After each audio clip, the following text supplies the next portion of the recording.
자, 우선 이게 권리금 거래를 중개하게 되면은 이게 법정 중개 수수료, 법정 수수료율, 요율 이런 것들 적용을 받지 않는다라고 하는 부분을 좀 아셔야 될 것 같아요. 혹시 권리금 거래 해보신 분들이 계실지 모르겠습니다만 상당히 많이 받습니다. 이게 뭐 좀 권리금을 넘기고 또 사고 하는 사람들이 절박한 상황도 있고 또 기대에 아주 부풀어 있는 사람도 있어요. 그러니까 정말 빨리 넘겨야 되는 그런 상황한테는 절박한 것이고요. 또 새로 시작한 사람들한테는 이거 해가지고 내가 생각하는 아이디어를 내가 생각하는 뭐 영업을 한번 실현해 보겠다 라고 이렇게 꿈에 부풀어 가지고 시작하는 그런 사람들이 있기 때문에 어느 쪽이든 이게 중개업자들이 그게 거래를 관여해 가지고 보수를 많이 받을 수 있는 그런 상황이 된다는 겁니다. 절박한 사람들한테는 또 절박한 대로 챙길 수 있고 또 이렇게 희망이 부푼 사람들한테는 또 반대로 가능한 것이고요.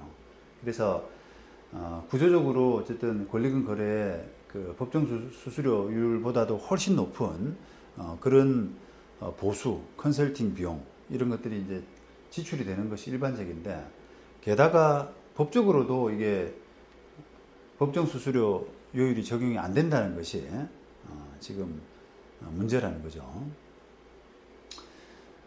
지금 대법원 2006년 사례도 이게 교환 계약을 했는데 중개사가 토지 한쪽은 토지를 가지고 있고 한쪽은 그 아까 멀티아 카페라고 하는 그런 그 상가 건물에서 임대하고 있는 그러니까 그 임차인이 영업하고 있는 그 임차권 그다음에 권리금 뭐 시설비 이런 것들하고 토지하고를 이렇게 바꾸는 그런 이제 교환 계약을 이렇게 중개를 했습니다.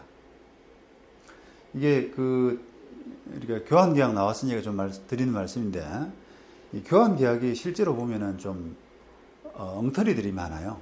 엉터리들이.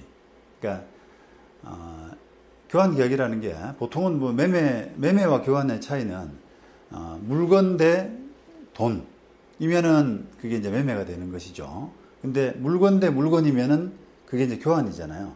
그런데 교환을 하게 되는 어떤 상황을 좀 자세히 보게 되면 그 A 물건을 갖고 있는 여기서 말하는 그 토지 또 상대방이 가지고 있는 건물의 영업권 이런 부분들이 각자 어떤 심리 상태를 보게 되면 토지를 가지고 있는 사람도 토지가 좀 마음에 안 들고요.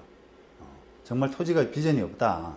난 토지 빨리 하루라도 빨리 내팽개치고 싶다.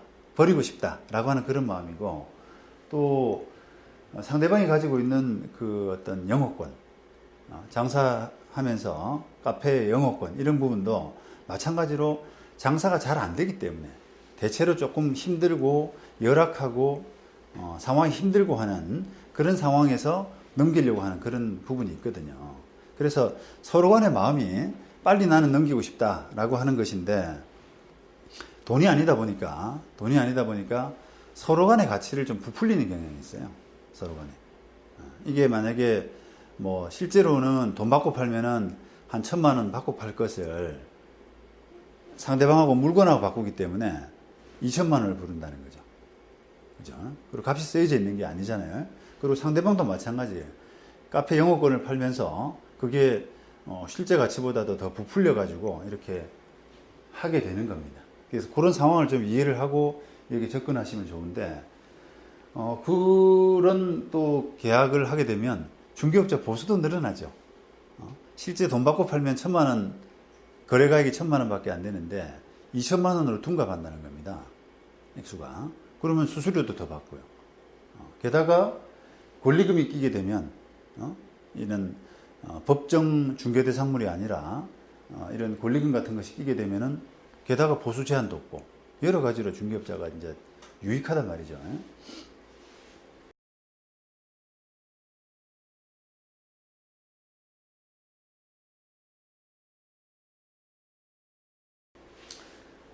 자, 그래서 이런 그 교환 계약을 이제 중개를 했는데 그 사례비로 받은 돈이 얼마인가? 1,700인가로. 그렇죠. 1,700. 1,700이 있는데 이런 그 사례금 속에는 그 카페 임차권 요것은 이제 법정 중개 대상물이에요.